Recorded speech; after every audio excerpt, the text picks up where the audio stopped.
Waggaa dheeraa biyya Arabaa keessa teenyee garuu bu'aa takkitti hin qabnu ofii irraa ka'ee namoota biyya namaa keessa jirtanii dhaabsisaniif qaba. Viidiyoo kana hamma dhumaatti dhaggeeffadhaa isiniin jedha. Shama harka fuunee hordoftoota koo nagaa waaqayyo lafa jirtanitti isiniif haa baay'atu. Akkam jirtu nagaa keessanii nagaa obboleettiin keessanii isinis lafa jirtanitti nagaa guddaa qabaadha isiniin jecha hordoftoonni amantaa kiristaanaa baga guyyaa yaadannoo gooftaa keenya Yesus Kristos du'ee du'aa ka'uu isaatiin isin ga'eessiniin jedha. Ayyaanni kun ayyaana gaarii isiniif haa ta'u. Lafa sanitti gammachuudhaan dabarsaa hojii keessan hojjetachaa waaqayyo carraa bakka jirtan kana lubbuudhaan jiraattanii isiniif kenne sana galateeffadha jecha kiinoo akka kanatti taphachaa jira. Baadiyyaa odoon jiruun viidiyoo kana waraabee kabajootummaa marmarteessa jedhanii birratti naanna'anii booda lafti nama maru tokko fa'aa isa fa'aa taphachaa ture isiniin jedha. Arra dhugaa dubbachuudha fi wanta isinillee itti jajjaboottu jedhee tooyi namoonni keessumaa jechuudha shamarran biyya Arabaa keessa jiraattan of taatanii jechuudha ofii keessan qofatti hirkattanii akka jiraattan waaqayyoon gaditti murtoo mataa keessanii murteeffattanii akka jiraattaniifini viidiyoo kana isinii waraabaa jira. Kanaaf amma dhumatti dhaggeeffadhaa isiniin jira. Haara kan dhuftan immoo subscribe gochuudhaan gara maatii keenyatti dabalama isiniin jechaati. Viidiyoo kana like share gochuudhaan dagatinaadha. Warri jalqaba kaatanii haala hunduma keessatti na jajjabeessaa turtan guddaa galatoomaa isiniin jedha. Innis maal ture yoo jettanii akkuma beekamu waggaa lamaan darbe keessa waggaa lama faasigaa barii kana jechuudha kanan gara biyyaa galeetoo deebi'ee isaan dura garuu waggaa 4 ture jechuudha biyya namaa kana keessa waggaa 4 ture kana keessatti wanti nan hojjedhe maal akka ta'e iyyuu hin beeku isiniin jira. Garuu gara biyyaa galee ergan maal akkan hojjedhe eessaa kan jiru maaliif akka dadhabaa ture jechuudha naaf galee sana booddee murtoo mataa kootiin murteessee arra waaqayyoof galannaa ta'u waggaa 4 darbe sana caala waggaa lamaan as deebi'e kana keessatti waan jajjabaa wanta ija kootiin ilaalee jechuudha.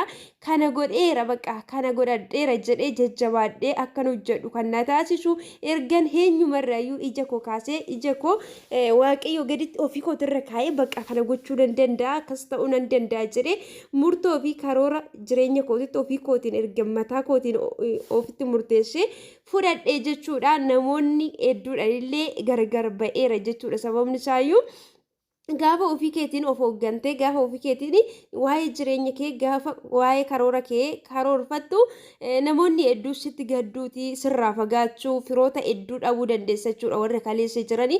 Haa ta'uyyuu malee kaayyoo qabda taananii kaayyoon kee dirqama jechuudha kan inni irraa si fageessuutii danda'u isiniin jedha. Obboloota koo nama jaalattee jibbitee miti jechuudha kan namarraa fagaatu dirqama wanta biyyaa baateef tokko milkeessuudhaaf isiniin jedha. Dhugaa dubbachuudhaaf mana maatii kiyyaa baay'ee tokko jechuudha amileetitti na cabe yeroo galee haalu jechuudha. Sana booddee wantan gochuu qabu taa'ee tan ofii kiyyaa maal akkan gochuu qabu as deebi'ee jechuudha nan tilmaame jechuudha. Obboloota koo sana booddee wantan argadhu jechuudha miindaa koo hunduma isaayyuu birrii koo hin ergine jechuudha gara biyyaatti of harkatti qabadhee yeroo inni waan tokko gochuu danda'u birrii kiyyaa gara biyyaa erguudhaaf nan murteesse. Sana booddee maatii biyyaallee jechuudha akka isaan waan tokko na shakkine beektu kaachuudha gara biyyaa kanatti maallaqa keessanii ergita yoo ta'e dhiira nyaachisu waan akkana kana nuti shamarran biyya Arabaa jiraatanii maqaan keenya hin tolu waan ta'eef maatii kiyyallee akka waan huqqubii seenee jirutti ijoollota wajjin huqqubii seeneetiin jira waan ta'eef maallaqa erguutii akka hin dandeenye isaan hubachiisee sana booddee qarshii koo jechuudha walitti qabadhee gaafa qarshiin koo naaf cimmee mana maatii koo ijaaruu danda'u waggaa 2 ergan ture booddee jechuudha. Maatii kiyyaa otoo isaan quba hin qabaatin qorqorroo bitee tan erge jechuudha. Qorqorroo bitee erge maatiin koo maaliif tole hin jedhan waan ta'eef gaafa galtu sababa hin beeknee fi harka duwwaatti aftaa nuti harka duwwaatti akka aftu hin beeknu sababa isaan jedhaniin otoo isaan hin beekin qorqorroo bichisiisee gaariidhaaf feesisee maatii kootitti otoo isaan quba hin qabaatin geessise isiniin jedha. Mana viidiyoo irratti argitan sana waggaa 2 guutuu keessatti jechuudha birrii koo erga walitti xaraqqamadhee jireenya ofii kootitti baqa akkas gochuu qaba jedhee ergan dhiisee booddee jechuudha akka sanatti kinoo hojjisiisaa jira. Rabbiin galannaa ta'u erga jalqabamee ji'a lamadha siniin jedha. Kinoo ji'a lamaan kana keessatti gubbaasaa qorqorroo isaa rukutamee jalli isaa girgiddaa isaallee wanti hundumtiyyuu jechuudha xumuramee jalli isaallee hidhameera siniin jedha. Amma dhoobarraa ka'ee lizinii waan tokko simmintoo keessa isaa hojjechuurraan kanaaf siniin jedha. Kan ammoo jechuudha ammattiyyuu hojjechuuti nan danda'a garuu waaqayyoof galannaa ta'u ganna kana keessatti hundisaa sirrachuu hin danda'u siniin jedha obboloota koo. Kana isinii qabadhee dhufuun koo maalidhaaf beektu birrii keessanii as teessanii jechuudha waggoota dheeraa jechuudha callistanii birrii keessan gara biyyaa hin erginaa sababni isaayyuu maatii keessanittis haa ta'u obboloota keessanitti abbaa manaa keessan maal irratti haa ta'u hin erginaa sababni isaayyuu birriin asii ergamtu homaa bu'aa hin qabu waan ta'eef maatii keessaniin akkasuma immoo obboloota keessaniin abbaa manaa keessanillee jireenya keessan balleessuuti fira keessan maatii keessan obboloota keessan maallaqni isin dhabsiisuu danda'a. Birriin asii gara biyyaatti ergamu karaa babbaduu hin argan obboloota koo waliin qabatu jechuudha. Kanaaf iyyuu wanta gootan kamiyyuu hanarraa baradhaa isiniin jedha. Waggaa 4 ture sana keessatti wanti tokko wanti nan jaalladhe kun kan kooti maatii kiyyaafillee kana godhe sana godhe wanti hin jedhu hin jiru jechuudha. Maaliif yeroo maatiin koo wanta isaan barbaachisu keessatti gargaarati baqa gochaatiin ture ofii kiyyaa obboloonni kootis haa ta'u eebelu kun jiru baqa isaaniyyuu naa gochuu danda'u waan akkas jedhu irraan ture jechuudha. Garuu hunduma isaayyuu gaafan gara biyyaa galee too ilaalu wanti hundumtiyyuu akkanan yaadee fi akkan karoorse miti. Maaliif mana maatii koo illee ilaalee hiriyoota hin qabaa hiriyoota kooti wal bare kunillee mana maatii koo akka tasaa jechuudha. Namni akkuma qilleensa irratti wal baru kana walitti dhufuu danda'a gaafa dhufanii mana maatii koo kana ilaalan anillee waggoota dheeraadhaafan ture biyya namaa keessa maallaan jedhu haala facaatu mana mancaatu sana waan jedhamti Oromoon isa jedhamu irra jedhee akka kanatti murteesse. Kunoo yoo waaqayyo jedhee birraa keessa immoo fideetoo isin nan argisiisa isiniin jedha.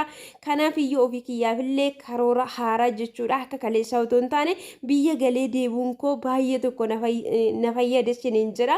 Kanaaf isinillee callistanii waggoota dheeraa jechuudha namoonni hedduun birrii keessan hojjettanii abbaan manaa keessanillee mana ijaaree keessatti jechuudha dubartii biraa fuudhee keessatti kan dhalchifaatu jiru.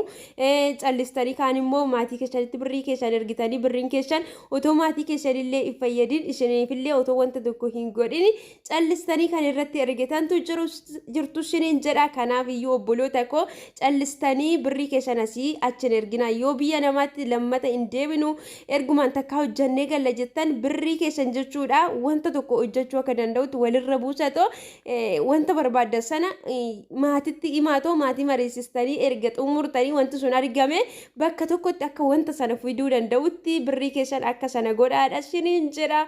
Darbees immoo wanta gootan tokko namoonni abbaa manaa qabdanillee abbaa manaa keessaniin akka walitti buutanii gaa'ila keessanis akka hin dhabne sababa maallaqaatiin maladhaatoo jireenya keessan jijjiiratoo gara biyyaatti deebi'aa malee callistanii as teessanii birrii keessan gara biyyaatti erginaadha.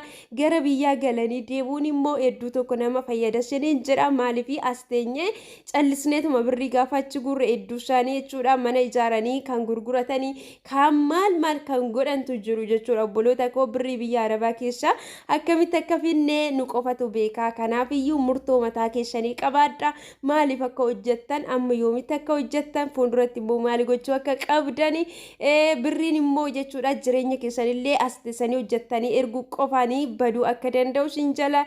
Kanaaf iyyuu itti yaada itti tilmaama maatii keessanillee hin dhabinaadha ofii keessanii karoora dhabdanii isiniin jedha. Ani jechuudha waan ta'e kamittiyyuu waaqayyoon galateeffadhee hundumayyuu kan darbe jechuudha akka wallaala kootitti fudhadhee tan jechuudha wanta hin taane murtee mataa kootii murteessitanii akka sanatti kinoo haala kanarra ga'eetiin jira kan kootittis immoo hamma darbuuf hin jira yoo waaqayyo jedhe jechuudha. Isa yeroo dheeraa hojjetan caala isa yeroo xiqqoo keessatti waaqayyo keessa jiraatee hojjetantu nama milkeessa isiniin jedha obboloota koo. Kanaaf waggaa dheeraa hojjannee irraa garuu milkoofne achi ga'uu dadhabnee jettanii sammuu keessan keessanii dhadochina arra kaatoo jireenya keessa murteessa too arra kaatoo walirra bubbuufadhaa too qarshii keessanii wanta tokko hojjechuu akka dandeessanitti godhaa isiniin jedha. Rakkinni maatii keenya oolchinu borutti waan qabatamaa ta'ee wanta ija keenyaan argame isaanillee nu galateeffatan miti. Kanaaf maatii keessaniinis wanta isaanitti maqaa isin dha'uu danda'anii godhaa fi maatii keessanitti illee garaan jabaatina ofii keessanillee eeggadhaa isiniin jedha. Waaqayyo si haa milkeessu wanta yaadde hunduma isaayyuu immoo naan jedha isiniin jedha obboloota koo jabaadhadha. Hamma viidiyoo biraatiin immoo deebinee wal arginutti nagaan naa tura. Yaada keessan immoo koomentii jala kaa'u hin dagatinaa. Isiniin jaaladha. Dogoggora jiruuf na of galchaadha. Bye bye.